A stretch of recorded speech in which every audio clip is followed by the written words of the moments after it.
All right, so today is day 244 of the one-year chronological Bible plan, and we're going to be continuing on in Ezekiel, Jeremiah, Psalms, and First Chronicles. Let's get into it. Ezekiel 32:17. In the 12th year, on the 15th day of the month, the word of the Lord came to me. Son of man, wail for the hordes of Egypt, and consign to the earth below both her and the daughters of mighty nations, along with those who go down to the pit. To the pit, say to them, are you more favored than others? Go down and be laid among the circumcised, or among the uncircumcised. They will fall among those killed by the sword. The sword is drawn. Let her be dragged off with all her hordes from within the realm of the dead. The mighty leaders will say of Egypt and her allies, they have come down and they lie with the uncircumcised, with those killed by the sword. Assyria is there with her whole army. She is surrounded by the graves of all her slain, all who have fallen by the sword. Their graves are in the depths of the pit, and her army lies around the graves. All who had spread terror in the land of the living are slain, fallen by the sword. Elam is here with all her hordes around her grave. All of them are slain, fallen by the sword. All who spread terror in the land of the living went down uncircumcised to the earth below. They bear their shame with those who go down to the pit. A bed is made for her among the slain, with all her hordes and around her grave. All of them are uncircumcised, killed by the sword, because their terror had spread in the land of the living. They bear their shame with those who go down to the pit. They are laid among the slain. Meshech and Tubal are there with all their hordes around their graves. All of them are uncircumcised, killed by the sword, because they spread their terror in the land of the living. But they do not lie with the fallen warriors of old, who went down to the realm of the dead with their weapons of war, their swords placed under their heads, and their shields resting on their bones. Though these warriors also had terrorized the land of the living. You too, Pharaoh, will be broken and will lie among the uncircumcised with those killed by the sword. Edom is there, her kings and all her princes. Despite their power, they are laid with those killed by the sword. They lie with the uncircumcised, with those who go down to the pit. All the princes of the north and all the Sidonians are there. They went down with the slain in disgrace despite the terror caused by their power. They lie uncircumcised with those killed by the sword and bear their shame with those who go down to the pit. Pharaoh, he and all his army will see them, and he will be consoled for all his hordes that were killed by the sword, declares the sovereign Lord. Although I had him spread terror in the land of the living, Pharaoh and all his hordes will be laid among the uncircumcised with those killed by the sword, declares the sovereign Lord. Ezekiel 33. The word of the Lord came to me, Son of man, speak to your people, and say to them, when I bring the sword against a land, and the people of the land choose one of their men and make him their watchman, and he sees the sword coming against the land and blows the trumpet to warn the people. Then if anyone hears the trumpet but does not heed the warning, and the sword comes and takes their life, their blood will be on their own head. Since they heard the sound of the trumpet but did not heed the warning, their blood will be on their own head. If they had heeded the warning, they would have saved themselves. But if the watchman sees the sword coming in and does not blow the trumpet to warn the people, and the sword comes and takes someone's life, that person's life will be taken because of their sin, but I will hold the watchman accountable for their blood. Son of man, I have made you a watchman for the people of Israel. So hear the word I speak, and give them warning from me. When I say to the wicked, you wicked person, you will surely die, and you do not speak out to dissuade them from their ways, that wicked person will die for their sin, and I will hold you accountable for their blood.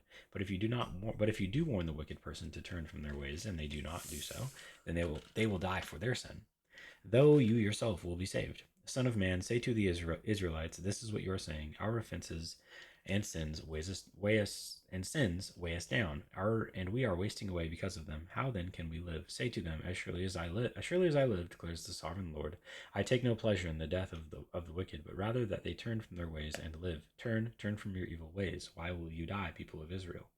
Therefore, son of man, say to your people, if someone who is righteous disobeys, that person's former righteousness will count for nothing.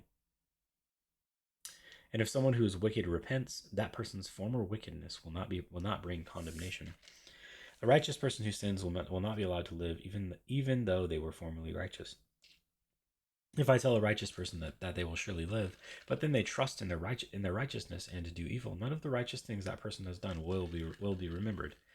They will be remembered. They will die for the evil they have done. And if I say to a wicked person, you will surely die, but they then turn away from their sin and do what is just and right, if they give back what they took in pledge for a loan, return what they have stolen, follow the decrees that give life and do no evil, that person will surely live. They will not die. None of the sins that person has committed will be remembered against them. Then they have done what is just and right; they will surely live. Yet your people say the way of the Lord is not just, but it is their way that is not just. If a righteous person turns from their righteousness and does evil, they will die for it. And if a wicked person turns away from their wickedness and does what is just and right, they will live by doing so. Yet you Israelites Israelites say, the way of the Lord is not just, but I will judge each of you according to your own ways. Jeremiah 52:28. This is the number of the people Nebuchadnezzar carried into exile. In the 7th year, 3,023 Jews. In Nebuchadnezzar's 18th year, 832 people from Jerusalem. In his 23rd year, 745 Jews taken into exile by Nebuzaradan, the commander of the imperial guard. There were 4,600 people in all. Psalms 137. By the rivers of Babylon we sat and wept. When we remembered Zion, there on the poplars we hung our harps, for there our captors asked us for songs. Our tormentors demanded songs of joy. Of joy, they said, "Sing us one of the songs of Zion." How can we sing the songs of the Lord while in a foreign land? If I forget you, Jerusalem, may my right hand forget its skill. May my tongue cling to the roof of my mouth if I do not remember you, if I do not consider Jerusalem my highest joy. Remember, Lord, what the Edomites did on the day Jerusalem fell. Tear it down, they cried. Tear it down to its foundations. Daughter Babylon, doomed to destruction. Happy is the one who repays you according to what you have done to us. Happy is the one who seizes your infants and dashes them against the rocks. 1 Chronicles 4:24. The descendants of Simeon: Nemuel, Jamin, Jarib, Zerah, and Shaul. Shalom was Shaul's son, Mibsam his son, and Mishma his son. The descendants of Mishma: Hamuel his son, Zachar his son, and Shimei his son. Shimei had 16 sons and 6 daughters, but his brothers did not have any children, so their entire clan did not become as numerous as the people of Judah. They lived in Beersheba, Molada, Hazar Shual, Bilhah, Ezem, Ezem, Tolad, Bethuel, Hormah, Ziklag, Beth Markaboth, Hazar Susam, Bethbiri, and Sharaim. These were their towns until the reign of David. Their surrounding villages were Etam, Ain, Rimmon, Token, and Ashen, 5 towns, and all the villages around these towns as far as Balath. These were their settlements, and they kept a genealogical record. Meshobab, Jamlech, Josha, son of Amaziah, Joel, Jehu, son of Joshabiah, the son of Saraiah, the son of Asiel, also Elionai, Jacobah, Jeshoiah, Asaiah, Adiel, Jesmiel, Benaiah, and Aziza, son of Shiphi, the son of Alon, the son of Jediah, the son of Shimri, the son of Shemaiah. The men listed above by name were leaders of their clans. Their families increased greatly, and they went to the outskirts of Gedor, to the east of the valley, in search of pasture for their flocks. They found rich, good pasture, and the land was spacious. Peaceful and quiet. Some Hamites had lived there formerly. The men whose names were listed came in the days of Hezekiah, king of Judah. They attacked the Hamites and their dwellings, and also the Munites who were there, and completely destroyed them, as is evident to this day. Then they settled in their place because there was pasture for their flocks.